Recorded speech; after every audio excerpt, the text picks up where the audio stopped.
So today I want to talk about the audiobooks that I have listened to in 2024 and how you can save money through the library. So in 2024, I have listened to 101 audiobooks at a value of $3,000.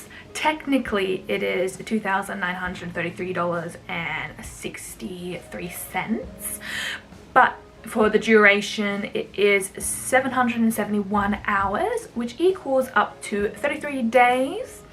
So around 4 weeks, so about a month. You can get that all from the library. All you just need is an email address and your library card. How I got this was from a podcast from Rob Dial from the Mindset Mentor. I really enjoyed him, didn't know what to do with my life, so I listened to podcasts, and one of them was Rob Dial, and he was the one who gave me my mindset from always make your bed in the morning, the Pomodoro technique, everything is my responsibility, tall poppy syndrome. He's American, but he talks about tall poppy syndrome because most of his people are Aussies, which is fascinating. He also inspired me to use the library as a tool. Since I'm already paying it through like taxes, you might as well use the benefits of it, because I didn't know you can get audiobooks from the library for free. It's actually such a great value. Granted, you won't get all of them that you want, but you get really good value for it, especially if you are a broke TAFE student like I was. I was like, oh, I need like something because I have no money. And that is a great way to form habits and skills. So I've been doing that for like 4 years now, which equivals up to like $12,000 worth of books. So I highly recommend to use the library as a tool because there is so much free resources out there. I probably recommend, if you do have the money, invest in yourself to get with Audible, but you don't need it to get everything. But I highly recommend, if you do have the money, and do it. But if you don't, like an everyday person, using the library is such an underutilized tool to help grow your brain. And the benefits of using an audiobook is because you can go to work, go to the gym, meal prep, clean laundry, clean the car while listening to audiobooks. So you're turning that dead time into a lifetime. So you can still listen to music, but you know what? Billionaires read 1 book a week. If you can find time in your day to listen to a 30-minute podcast or an audiobook for like 15 minutes, you're already 1% better than you were the day before. Do I feel smarter after listening to all those books? No. In fact, I kind of feel like I know nothing, which is always a good sign, because apparently the people who are certain in life are the ones that have more to learn because they have fixed-minded. But if you have a flexible mind, you're able to absorb more, because that's what I realized. Because when I first started in like my early 20s, I was focusing on business, money, self-development and health, because I was heavier back then. But now that I feel confident enough in it. Like, I still keep up with my podcast, like She's on the Money, the Mindset Mentor, and Trash Taste. But lately I have been gravitating towards more philosophy, human nature, psychology and spirituality, hence why Becoming Supernatural. I will make a video of it eventually. So here are the books that I recommend. First one, it is Health. Probably Your Hormones. I love this book because most of your emotions probably stems from the gut. So if you eat whole foods that have no processing in it, your mood will drastically change. So every time when I have like a mood swing or I'm feeling more depressed than usual, I usually ask myself, oh, what have I ate this week? What am I eating now? What time of the cycle I am in, and what is benefiting me? So when I am feeling, you know, really low myself, I will then change the food to help my gut bacteria back to health. so I can now become more mentally like clearer and happier. It won't solve all your problems, but it will drastically like change your mood, and most of the time it is your mood that matters. The next one is Animal Farm. I really enjoyed Animal Farm because it talks about capitalism in a very straightforward way. I really enjoyed it for the fact that it encouraged people to think for themselves and don't listen to people blindly. Listen, like watch their actions first before, you know, constantly doing what they say, because at the end of the day people will take care of themselves, and if you give your energy and time blindly you will get taken advantage of. So this book is more so like think for yourself, evaluate what people actually do want from you and make your own decisions. So I highly recommend that book just for like, you know, open your mind for the classics. For the romance genre, it would have to be Egotistical Puckboy and romance. I really enjoyed it because I love Ezra in it. He is such egotistical, like funny. It is hilarious. It's just a good book to like wind down and just feel happy. So for business, it will be Hustle Harder, Hustle Smarter by 50 Cent.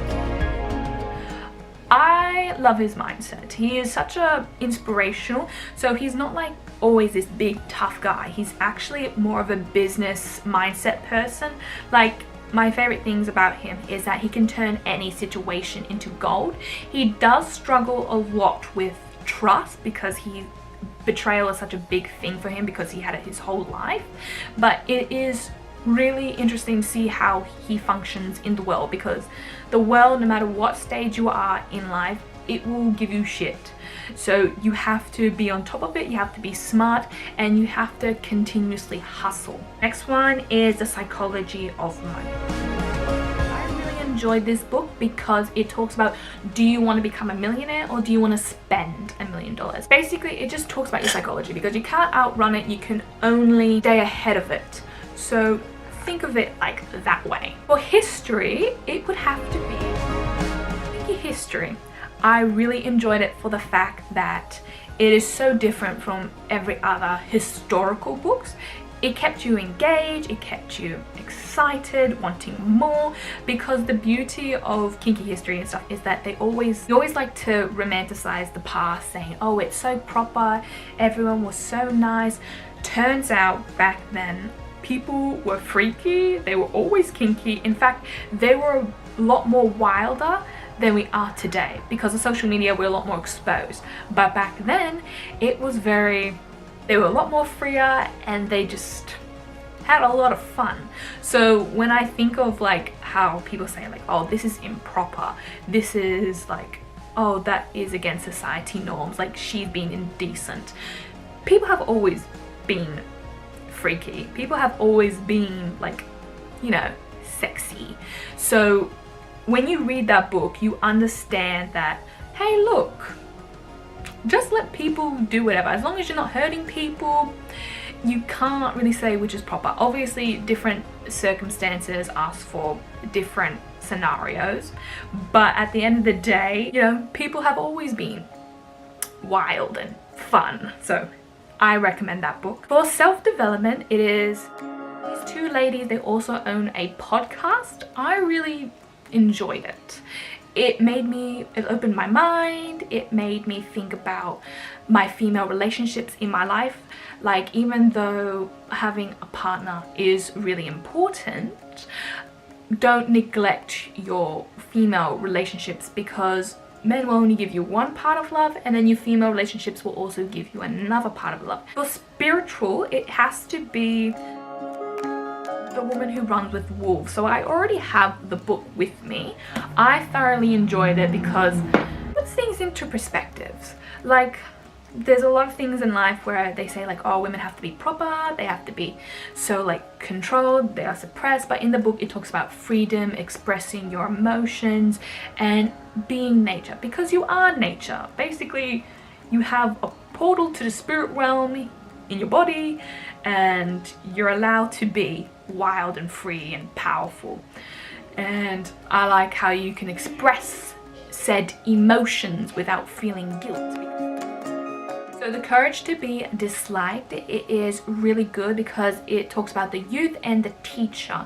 So the youth is asking the teacher questions and the teacher is giving him answers. So basically the teacher is asking, who are you trying to impress? These people are not happy with their lives, so why would they be happy with your life? So I really enjoyed that book for that fact, because it makes you feel more secure in yourself, because it's just like, at the end of the day, you have to make yourself happy and make yourself like be okay with people disliking you, because if you are not comfortable with people disliking you, it means that you're a people pleaser, people walk all over you. But if you find the courage to be disliked, you will have a much more fulfilling life. You will then welcome people with the same vibration in your life. So if you are feeling anxiety or you're just worried about people not liking you for you being you, I recommend The Courage to be Disliked. 3 Essays of Theory of Sexuality by Floyd. I really like this book as in the sense of goes in deep about the psychology of, like, you know, finding partners, what are the relationships you attract, and it goes into childhood and how everything is stemmed from there. So reading that book, it made me put things into perspectives, because it's just like, you always wonder, why do people go back to these people or find situations that remind them of their parent? One part of the book that really opened my eyes to the fact that people who are usually asexual or demisexual, they usually never had a positive role model in their lives to experience that, you know, happy, that little drive. So I find that very fascinating. It doesn't mean they're not attractive, it just means like everything does stem from your childhood. Make yourself whole, heal your trauma before finding a partner. Granted, you will find a smaller pool of people, but you will have better relationships, so I recommend that. Autobiography. So this one's like a self-help autobiography, and it's The Power. I really like this author because she's very inspirational. She's female oriented, and I like the fact that she goes into her past and her like experiences. She makes clear that no one is perfect. Even if like things do happen, we are all capable of bad things and good things. It's just our responsibility to be respectful and be like mindful. I encourage people to get Hoopla and Borrow Books. They're such great tools, and you can get such like high-end books for nothing. You're already paying it through taxes, you might as well do that. I recommend people to really invest in yourself. If you don't have the money, invest in yourself, because I still use it. Like not too long ago, I have Audible, so I have credit, so I listen mostly now through Audible, but there are some books that I'm like, oh, what books are free from the library that I can also get from that? So before I purchase it, I go to the library app, and it saves you a lot of time, money. There is some drawbacks when it comes to audiobooks from the library, is that you won't get every single one that you want. It is there for a limited time, and depending on which app you get, you will get certain access. Like I like Hoopla a lot more because they have a lot more options, but you only have a set amount what you can borrow per month.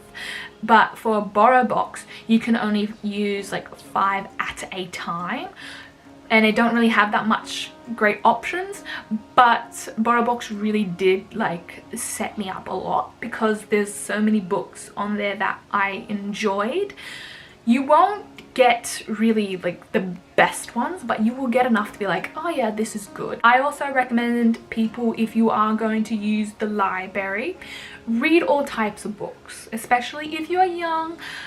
Broaden your horizon. When you read one book, that's just one book, but if you read books from multiple genres, do it. I recommend, if you're young, start with finances, business, and human psychology, because they will come in handy, and also health. So do all that. I recommend it. Do what you want with that information, enjoy, and have a wonderful day and take care.